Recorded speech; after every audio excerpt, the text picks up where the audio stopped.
in this tie just yet. Neymar may have to produce some heroics. Mbappe may have to do so in the second leg as well, because PSG have it all to do in the second leg. And as poor as Manchester City were in the first half, and as impressive as PSG were, Brian Kerr, that second half was a different story. Yeah, different approach from Manchester City, much more energy about them. Obviously, a few little tactical changes. Phil Foden went in and played more of a centre-forwards role, in off the line, allowed Cancelo and later Zinchenko to get forward more. They were much more like themselves. The same to the other side, we saw Walker running forward, Mahrez coming in off the line, occupying both full-backs, and suddenly the rhythm of the game began to go in Manchester City's favour. And then once they got the equalising goal, they certainly looked like they were going to win the match, and deservedly won it. They fell away badly, PSG, in the second half of the game. Never mind having the red card. Even before that, the trend of the game had changed. Good victory for City, very good second half. Did PSG fall away, or were they made to look poor in that second half by Manchester City? I think it was an amazing turnaround, and they were made to look poor. Man City came out and they were such a different side. They were tigerish. They really wanted it. They showed a zest. They earned the right to win the game, you know, and to be honest with you, despite how good they were in the first half, PSG had no answers for it. They were looking around, they were trying to get free kicks at times, the referee wasn't having any of it, they were getting frustrated with each other, and you could see the game turning. Now, they got a lucky break for the goal. It was a lovely ball played into a dangerous area, so I wouldn't say it was a fluke, because those kind of balls can cause all sorts of trouble, and they got on the right end of it, and it was a... But it was deserved. It was deserved. It was deserved, and as Brian says, what that did then, it just set the game up for City to say, look, now this is us, we're playing to our standard now, let's go and win the game, and they did. And now you got to give the manager credit, because they would have come in at half-time very flat. Yeah, it is beautifully set up for Manchester City. They are 2-1 up after that first leg. Lots more still to come tonight. Meanwhile, City of Delight Paris was for Manchester's Blues this evening, as Kevin De Bruyne's ball floated untouched into the back of the net for an equaliser, and then Kimpembe and Paredes left a perfect ball-shaped hole in the wall for Riyad Mahrez to score the winner for Manchester City. Now, Brian's going to look at the tactical aspect of what City changed in that second half, Niall. But you saw, when they came out for the second half, a sense of intent and determination about them that wasn't there in the first half. They're out 2 or 3 minutes before their rivals, and they sprint out of the dressing room, and you can tell, like, that's a sure giveaway sign that there was nothing that tactical about what Pep was saying at half-time. It was, come on, do yourself justice, get out there. Flee in the ear. Yeah, flee in the ear. Don't think because you had a tough game on Sunday that you can get away with an excuse. Get out there and earn the right to get back in this game. And they did. They had a zest in them from that moment on. Eventually, PSG come strolling out 2 or 3 minutes later, but they were at it then, and they took charge of the game from that moment. Yeah, and then when we see the goal, we're going to see the incident before the De Bruyne goal. There was an intent and aggression about their play in it. Absolutely. Everything they were doing was so much better, because they were overrun at times, but they did that to PSG straight away. Like, you know, the half is 18 minutes old now, and they completely turned the game at this stage. They hadn't turned the score, but everything else they were dominating. They were getting into good positions. De Bruyne decides to cut back to the penalty spot. Had he gone a little bit more direct towards the goalkeeper, he could have had a side foot. But this is such an intelligent ball, and he gets his reward. It comes back to him. You see him look. He looks at himself. I'll just put this in. This could get an OG. It could get anything. I'm not going to be too harsh on the goalkeeper, because he has to wait and see, does anybody get a touch. He has to hold that central position. And I can watch this all day long. It's such a delightful ball. Not much of a backlift. There you go, into that dangerous area. Goalkeeper doesn't know what to do. There's bodies coming in, and they get their break. If anybody not of a City persuasion calls that a jammy goal, you take issue. I think the intelligence of the ball meant it was such a dangerous position to play it into. It meant such an event could have happened, and it did happen. And the goalkeeper can't run over there, because if it gets a little touch, he should be in the middle of the goal. Agree with that, Brian? Yeah, and I think the delicacy of the chip was just enough to beat both the centre-halves, McInnes and Kimpembe, and the full-back, Mitchell Bakker, was caught just a little bit ahead of it. But in fairness, Stones and Diaz both adjusted their position. First, they were facing the corner kick when it was coming in from that side. They were towards the back of the goal this way. And as the ball was shifted across to De Bruyne on the right side, they shifted back again, so that there were targets. He had someone that played towards, and that distracted the goalkeeper. That he couldn't move from the line until the ball hopped, and there was no touching it. At that stage, it was too late. Let's have a look at the second goal then, and we'll see the actual free kick. We'll talk about that in a moment. But again, Brian, ball fizzing around, lots more intent about City. Yeah, but you see, positions they're occupying now, City players, the front three is much more about them in terms of Foden. He was on the left wing in the first half, never shifted him. There he is in the centre forward position. He had a lot of support from De Bruyne and Mahrez at times. They changed it into a 4-3-3, allowed the full backs to get up. And here's the free kick, and here's how not to defend the free kick, because it doesn't even go in the corner. Look, it goes between the two players. Kempembe steps in, and Paredes, they turn their bodies so they're not in blocking positions, they're sideways on, instead of staying big and brave. Yeah, if you feel you have to jump, but don't jump sideways so you're opening the gap. And he sticks it between the gap, the keeper sees it too late.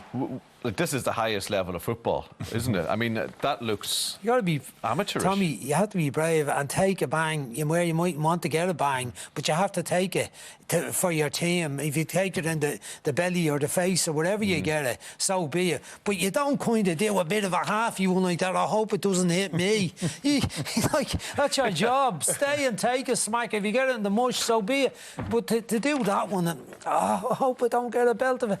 And I would, yeah. These guys, they all have iron six packs and anything like that. I mean, it's not even going to hurt them. Look, I remember in my day, if you did that in training, you'd get the head eaten off you. It was just this macho brave thing that you had to stand up and let it hit you in the face. Now, I know the game has changed a little bit, but in such an important game for it to happen for them, I mean, PSG will be kicking themselves. It's professionalism as well now, though, isn't it? I mean, it's Champions League semi-final, and you get out of this game 1-1 and it's a whole different story for the second leg, but that's a hugely important moment. It is, and I won't go into the actions that Brian did there. He did them very well, but in my day you'd probably hold the player beside you so you didn't break and the two of you stayed together. You might even link him in a bit so that he's not going to break and you. But you shouldn't have to ask. You stay tight. I mean, if it goes outside the wall and beats the goalkeeper, then it's the keeper's fault because he didn't line up the wall right. You always say the last man in the wall should be one player outside the post if you get that, Tommy. Yeah. So the ball has to be a lot of bend on it for it to come back in. But that one kind of went straight through it, and it still didn't go into the corner of the net. So there was no excuse, not much chance for the keeper. You could see Navas' look on his face, wondering how that get through there. Yeah. Okay, well let's look at what City did in a tactical sense. Niall says it was the old get stuck into them measure. So from your point of view, I don't think White said that now. give it a lash. He did infer that maybe the manager gave them a bit of a sour ear and said, get out and do your stuff. But I think there was a bit more to it. So explain the difference in terms of how City approached that second half compared to the first half. We're looking at the first half saying, is there anyone occupying the centre halves? Is there any challenge for them? Look how comfortable it is, allowing City to play the ball out wide. But there's no one really going to do much damage in the middle. Bernardo Silva is the most advanced player. There's a crowd of players around him. They're quite happy to see a cross coming in, that they'll head that ball away. Bernardo Silva is not going to win the header. And this was just the way it was. Positionally, De Bruyne is outside the box. Bernardo Silva is not in the centre forward position. Foden is out on the touchline. Mahrez is outside backer on the other side. There's no real threat. There's no focal point for them to play through. We know that. There's no Aguero. But normally there's players occupying. You see Gundogan is just strolling into it here, but they feel comfortable. Now look at the second half. Look at the position of where De Bruyne and Foden are now. They're in the box. They're in the centre of the area. Centre halves are occupied. Full backs have to come in narrow. 4 City players in there. Now their full backs are right up the pitch. We didn't see that in the first half. The full backs hitting right up there, and De Bruyne gets a chance. Here you go again. Foden in central. De Bruyne in central, close to the goal. Centre halves having to come out and take a challenge. They spend time on it, build her up, and Foden's in getting a header. Not the biggest bloke, but he gets a header on the goal. And So it wasn't a matter, because we said at half-time maybe he put Aguero or Jesus in there. It was just getting the players that they had into more central areas. Yeah, and also saying to Foden, look, I've decided that we're not going to be so cautious about the full-back positions. I want you to go in more and play a bit more inside. Mahrez play a bit more, and let Cancelo get on and press up the pitch. And we saw that from Cancelo early in the second half. He took him off after a quarter of an hour. Zinchenko did it. But we saw Walker making the runs. First half, Walker was back beside the centre halves, outside them, making sure there was no space for Mbappe or Neymar to run into. Second half, he went back to being City, less about the caution. Let us dominate the game. OK, so whether it was give it a lash or something a bit more tactical, Pep Guardiola got it right in that second half. So he seemed to be suggesting there, first half tentative a little bit. Maybe the occasion of playing in their first semi-final for a lot of them might have got to them a little bit. First half, second half it didn't, and I think that was you got to give him credit for that, for getting them going, because at half-time they looked punch drunk. He's actually overplaying how well he thought they did in the first half. I didn't think they were as good as he said at all. They were totally outplayed, and I actually thought 1-0 was good for City because it could have been more, and I didn't foresee them coming back and taking the game by the scruff of the neck the way they did.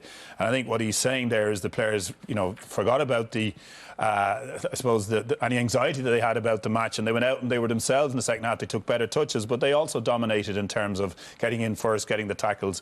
And as Brian says, what was noticeable about it too was that they threw a bit of caution to the wind. It wasn't all about looking over their shoulder. Where's Mbappe? Where's Neymar? Let's do our thing, what we're good at. And they found their rhythm, and it got really interesting for them then when they got the first goal. They got the second, and selfish City fans might say, there was room there for a third when they went down to 10 men. But all in all, it's a wonderful result for them. It's a wonderful turnaround. A lot of work to do, but Pep definitely the happier manager tonight. Because he said that before the game. The teams he's learned, the teams that do well are the ones who impose their own game and don't get too distracted by the opposition. Have a look then at another big moment in the match. It was the sending off of Idrissa Gueye, who made it really hard for his own team then for the remainder absolutely. of this game. He was fantastic in the first half. He made all kind of tackles and was the one putting pressure on, but he's frustrated at this point. Gundogan just gets a touch, knocks it out, and it's just a wild, reckless lunge. He has no chance of getting the ball. The ball has been passed long before he comes in, 6-8 inches off the ground, and comes in, and that's first thing we said, Brian, was it's a leg breaker. That's stuff that you thought had gone out of the game, and no excuse whatsoever. I liked the player. I liked him when he was at Everton. He came in with Kings, but when you come and do that, it is awful. You can have no complaints whatsoever. Hate seeing it in the game. On the other hand, PSG felt that De Bruyne could have been sent off. Well, I think that was more. We got one. You got to do to him. It's nowhere near as bad. It's a little bit late, Chan. It's late in the game. You see, it's a little stamp. He puts his foot down. It is tough, but that's a yellow card, Tony. That's not a red. Okay. That's nowhere near the seriousness of the tackle that happened. And you can see Neymar leading the troops in to get him sent off. I'm glad the referee stayed strong. I was just thinking 30, 40 years ago in Europe, a European referee might have buckled under the pressure, but he's really good. He's a great ref. Brian, we will obviously talk a lot more detail about the second leg when we get to it, but where do PSG go from here after that second half? They have a lot of thinking to do, Pochettino. Tactically, I don't think there was too much wrong with how they played.